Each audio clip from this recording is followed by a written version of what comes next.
এর ওপরে আমরা কিছু এমসিকিউ এখন সলভ করার চেষ্টা করব। প্রত্যেকটা বুঝে বুঝে আমরা করব, যেটা বুঝবো না সেটার আমরা ব্যাখ্যা দিয়ে বোঝানোর চেষ্টা করব। কিছু সহজ সহজ আছে দেখি। এলিমেন্টস গ্রন্থটি কত খণ্ডে লিপিবদ্ধ হয়েছিল? 13টি। কয়টি খণ্ডে? 13টি। ইউক্লিড কোন দেশের পণ্ডিত? ওখানে বলা আছে গ্রিক পণ্ডিত। গ্রিক মানে গ্রিস দেশের। কোন দেশ? গ্রিস। কোন দেশ? গ্রিস। আগে তো দেশের নামটা অন্যরকম ছিল, যেমন রাশিয়া। এখন রাশিয়া তো আগে ছিল সোভিয়েত ইউনিয়ন, অনেকগুলো দেশ একসাথে মিলে সোভিয়েত ইউনিয়ন, পরে আস্তে আস্তে ভেঙে।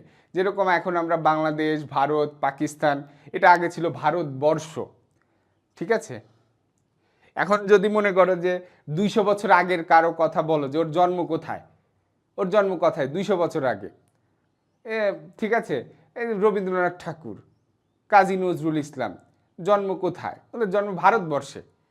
কোথায়? ভারতবর্ষে। এখন সেটা হয়তো মনে করো যে, মনে করো তখন তো বাংলাদেশের ঢাকাও ছিল হলো ভারতবর্ষের একটা অংশ, সেই সেন্সে বলে যে বাংলাদেশের ঢাকায় জন্ম, কিন্তু তখন তো বাংলাদেশ ছিল না, তখন ছিল কি? ভারতবর্ষ। তো এরকম। জ্যা শব্দের অর্থ কি? ভূমি। পারি আমরা। মিতি শব্দের অর্থ পরিমাপ। খুবই সহজ। কিসের পরিমাপ সম্পর্কে আলোচনা থেকে জ্যামিতির উদ্ভব? ভূমির পরিমাপ। কিসের পরিমাপ? ভূমির পরিমাপ। খ্রিস্টপূর্ব কত অব্দে গ্রিক পণ্ডিত ইউক্লিড এলিমেন্টস পুস্তকটি রচনা করেন? 300 অব্দে। কত অব্দে? 300। এগুলো আমরা কিন্তু পড়েছি, একদম চোখ বন্ধ করে দিতে পারবো। অধ্যাপক ইউক্লিড জ্যামিতিক পরিমাপ তার কোন পুস্তকে লিপিবদ্ধ করেন? এলিমেন্টস। কোন পুস্তক? এলিমেন্টস। ইউক্লিডীয় জ্যামিতির মূল প্রতিপাদ্য বিষয় কি? দেখো, এটা হলো বহুপদী, আমাদের হলো প্রশ্ন, বহু নির্বাচনী। তার মানে এখানে আমাদের তিনটা তথ্য দেওয়া থাকবে। এই তিনটার মধ্যে কোনগুলো সত্য বা কোনগুলো সঠিক, সেটা আবার নিচে আমাদের উত্তর দেওয়া আছে, সেখানে টিক চিহ্ন দিতে হবে। তো আমরা দেখি এই তিনটার মধ্যে কোনটা কোনটা সঠিক। কোনো কিছু বা কিছু মৌলিক ধারণা বা স্বতঃসিদ্ধের উপর নির্ভর করে জ্যামিতিক অঙ্কন। হ্যাঁ, এটা ঠিক আছে। 2 নম্বর, যুক্তি দ্বারা অঙ্কনের নির্ভুলতা প্রমাণ। হ্যাঁ, এটাও ঠিক আছে। সামান্তরিকের ক্ষেত্রফল নির্ণয়।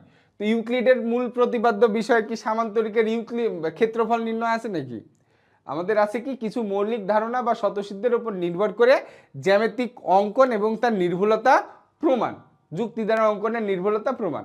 তাহলে আমাদের 1 এবং 2 এই দুইটা ঠিক, 3 নম্বর ঠিক না। তাহলে আমরা এখানে অপশনে খুঁজবে 1 আর 2 কোথায় আছে? এই যে ক নম্বরে আছে 1 আর 2, তাহলে এইটা আমাদের সঠিক উত্তর। যার দৈর্ঘ্য, প্রস্থ ও বেধ বা উচ্চতা আছে তাকে কি বলে? ঘনবস্তু বলে। মানে যার তিনটা জিনিসই আছে তাকে কি বলবো? ঘনবস্তু। কি? ঘনবস্তু। নিচের কোনটি ঘনবস্তু? ইট, বৃত্ত, রেখা, বিন্দু। কোনটা? ইট। উদাহরণ দেওয়া আছে বইতে কিন্তু। নিচের কোনটি ঘনবস্তু? দেখো রিপিটেড, ঠিক আছে না? ঠিক আছে, 10 নম্বর তো আরেকবার হয়ে গেছে, আমি রিপিট করে ফেলেছি। 10 নম্বর কি? ইট।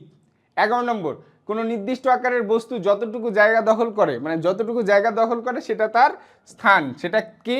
তার স্থান। যার দৈর্ঘ্য ও প্রস্থ আছে কিন্তু বেধ নাই তাকে কি বলে? তল বলে। বেধ মানে কি? উচ্চতা নাই, পুরুত্ব নাই। একটা খাতার পৃষ্ঠা নাও, নিয়ে দেখো দৈর্ঘ্য আছে, প্রস্থ আছে, কিন্তু ওটা কতটুকু মোটা বা পুরুত্ব বা ওটার উচ্চতা নাই, তাহলে সেটাকে কি বলবো? আমরা তল বলবো। কি? তল। মানে দৈর্ঘ্য থাকবে, প্রস্থ থাকবে, উচ্চতা, বেধ, পুরুত্ব এগুলো নাই। বস্তুর উপরিভাগকে আমরা কি বলি? তল বলি। উপরিভাগকে পৃষ্ঠ বা তল বলে। পৃষ্ঠ বা তল। বস্তুর প্রত্যেক পৃষ্ঠই এক একটি তল। বস্তুর প্রত্যেক পৃষ্ঠই এক একটি তল। একটি ইটের কয়টি তল আছে? 6টি। ইট হলো বাক্সর মতো। এই যে দেখালাম তো, এই যে এখানে কয়টি তল আছে এটার, তাই না? একটা ইট, এটি ইট, বাক্স একই রকম। মনে করো এটা ইট, কয়টা তল আছে? দেখো, নিচে ওপরে 2টা, এই সাইড 4টা, এই সাইড 6টা।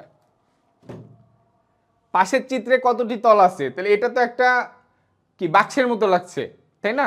ইট, বাক্স, এগুলোর কয়টা তল? 6টা। কয়টা? 6টা। বইয়েরও কিন্তু 6টা তল। যার কেবল অবস্থান আছে কিন্তু দৈর্ঘ্য, প্রস্থ, বেধ নাই তাকে কি বলে? বিন্দু বলে। জানি আমরা, এগুলো পারি, খুব সহজ। একটি ঘনবস্তুর কি কি আছে? দৈর্ঘ্য, প্রস্থ, বেধ আছে। একটি ঘনবস্তুর দৈর্ঘ্য আছে, প্রস্থ আছে, বেধ আছে। বেধ মানে উচ্চতা। নির্দিষ্ট আকার আছে।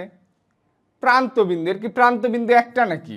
অনেকগুলো আছে। দৈর্ঘ্য, প্রস্থ, উচ্চতা কতগুলো করে প্রান্তবিন্দু আছে দেখবা। কতগুলো করে প্রান্তবিন্দু? এই যে প্রান্তবিন্দু দেখো তো, 1টা 2টা 3টা 4টা 5টা, অনেকগুলো আছে না? অনেক আছে, গুনে দেখবা। তাহলে সঠিক হলো আমাদের 1 আর 2। এই যে এখানে ক নম্বরে দেওয়া আছে 1 আর 2, তাহলে এটা আমাদের ঠিক। এবার তল সম্পর্কে একটা বহুপদী দিয়েছে, একটি প্রান্তবিন্দু থাকে। তলের কি একটা প্রান্তবিন্দু থাকে? দৈর্ঘ্য প্রস্থ আছে, দৈর্ঘ্য আছে প্রস্থ আছে, হ্যাঁ, বেদ নাই, হ্যাঁ এটা ঠিক। তাহলে 2 আর 3 ঠিক, 1 নম্বর ঠিক না। তথ্য 2 আর 3 ঠিক। তাহলে এখন আমরা অপশানে খুঁজবো 2 আর 3 কোথায় আছে।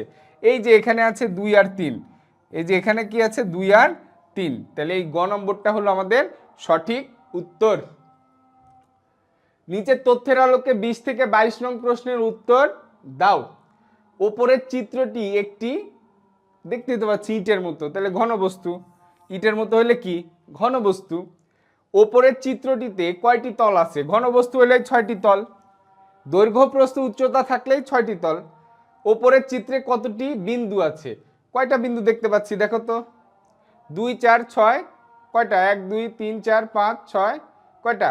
দেখো তো, 1টা 2টা 3টা 4টা 5টা 6টা 7টা। ওই যে ওই কোনায় একটা আছে, ওই কোনায় একটা আছে। এই যে খেয়াল করে যে আমাদের তো আছে এখানে, কয়টা আছে খেয়াল করি? 1টা 2টা 3টা 4টা। খেয়াল করে এই পাশ নিয়ে নিয়েছি কিন্তু, তাহলে 5টা 6টা, এই যে 7টা 8টা। এরকম একটা প্যাকেট নিবা, নিয়ে দেখবে যে কয়টা বিন্দু আছে, মানে কয়টা কোনা আছে।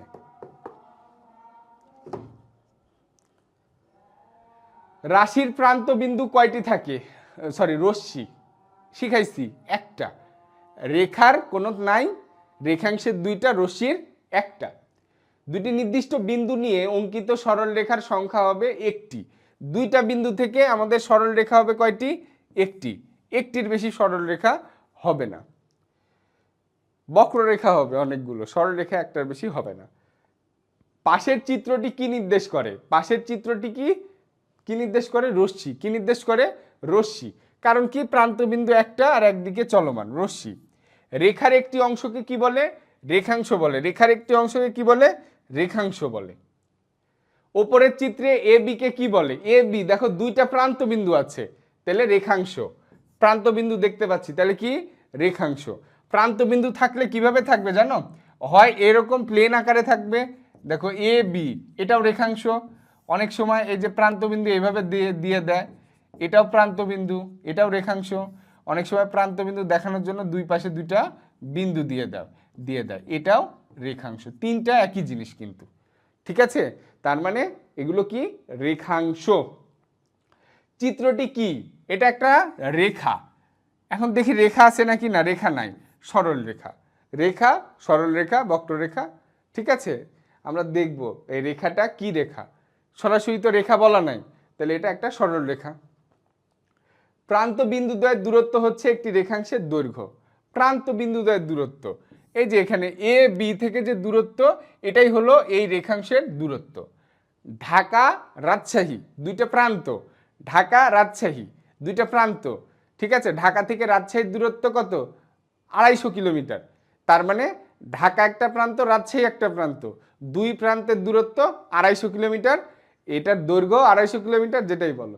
তার মানে এ বি, এটা একটা রেখা, এই রেখার দৈর্ঘ্য মনে করো 250 কিলোমিটার, 250 কিমি। এ থেকে বি এর দূরত্ব মানে 250 কিমি, একই জিনিস।